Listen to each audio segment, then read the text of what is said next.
The Setup toolbar within On-Screen stores the most commonly used tools for the on-screen takeoff. The Setup toolbar is located just left of the blueprint and should be visible. If not, go to the Workspace drop-down menu and check Show Setup Tools. By unchecking it, you'll see that the toolbar has been removed. Going to Workspace and checking it, it will then put it in. If you wish to move it to the right-hand side of your monitor, simply click and drag it across and let go, and it will appear on the right-hand side. You can click and drag and let go, and it'll move it back to the left-hand side. The first tool listed on the Setup toolbar is the Select arrow. Using the Select arrow will allow you to click and drag a box around multiple items, copy and paste them, or move them to a different location. To demonstrate, I'll click the Select arrow, come to the plan file, and click and drag a box around this 10-inch register runout. When I let go, it will select all of those items. I can then right-click one of the items that is highlighted and select the option to copy. I can then move my mouse to where I wish the next copy to be pasted and click, and it will paste a duplicate of those items. I can continue moving and clicking, and it will continue pasting those items. After I've pasted all of the items, I can simply go to the Select tool again, and it will clear those items from my mouse. The Select tool will also allow you to select multiple items and change their color.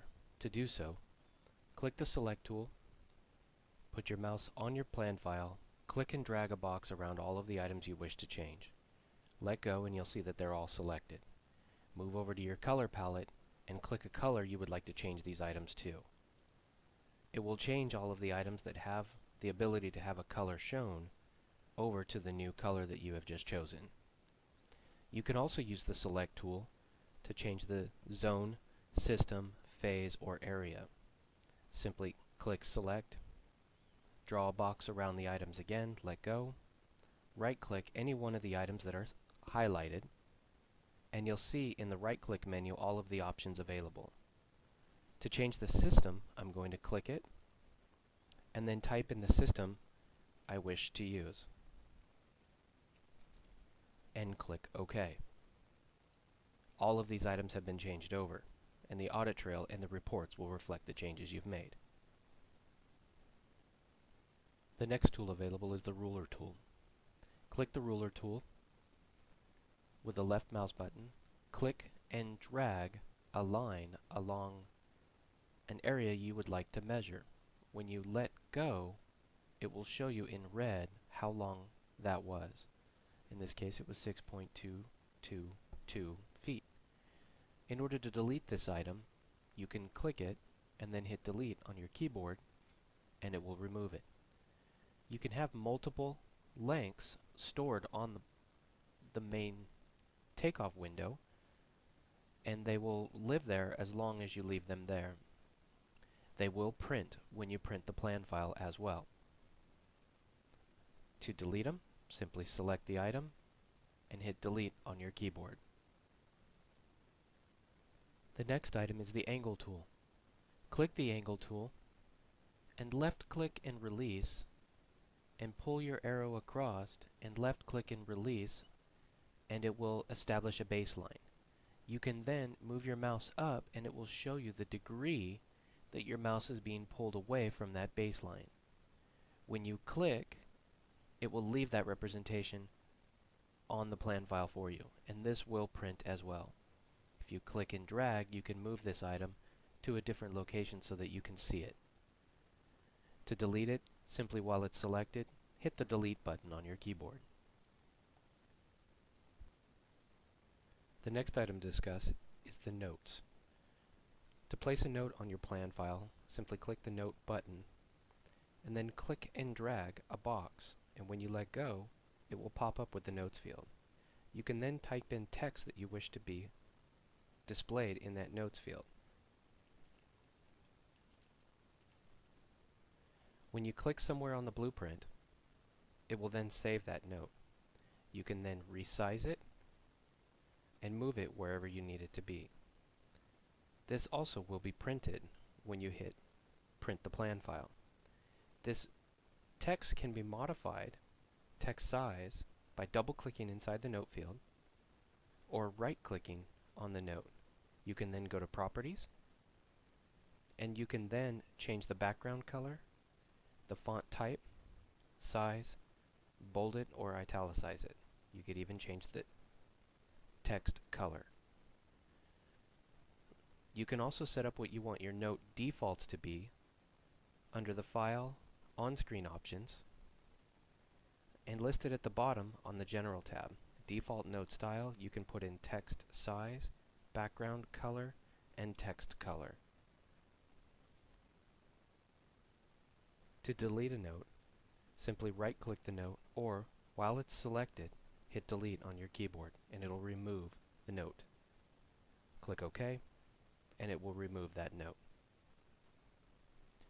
The next tool is the Rect to Zoom button.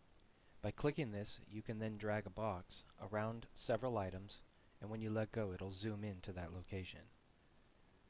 To display this, I'm going to hit Fit to Screen, which will zoom us out so that we can get an overall picture of the blueprint. Now we can click Rect to Zoom, and I will click and drag a box around the exhaust fan system. When I let go, it'll zoom us in, filling the screen with what was inside that box. The Rect to Zoom button will allow you to zoom in, and if you want to zoom back out, simply hit Fit to Screen. The next tool is the Angle Constraint. Currently it is set where it's locked. It'll only show 15-degree angles.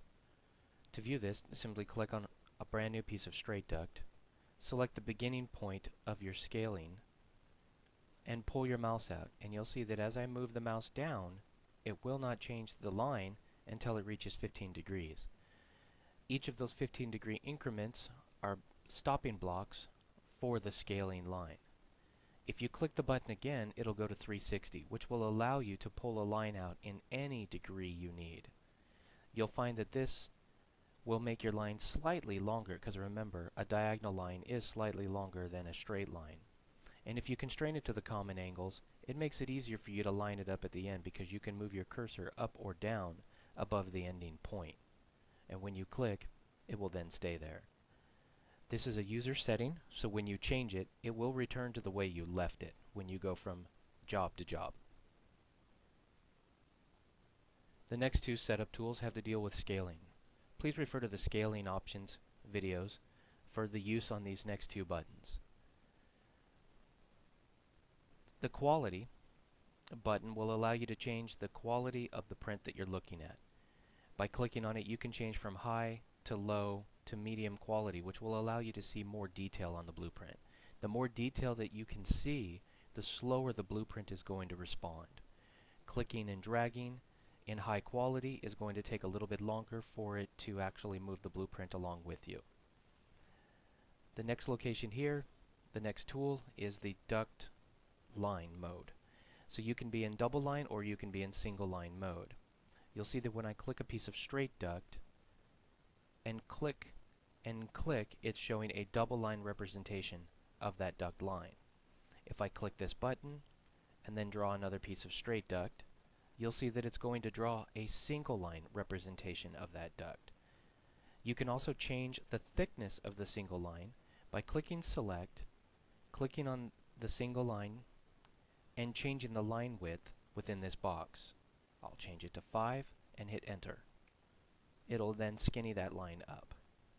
You can change a line that was drawn in double line or single line to the other mode by right-clicking on it and choosing Rect mode. Or if you're in double line mode, you can right-click it and choose line mode, and it'll switch from one to the other.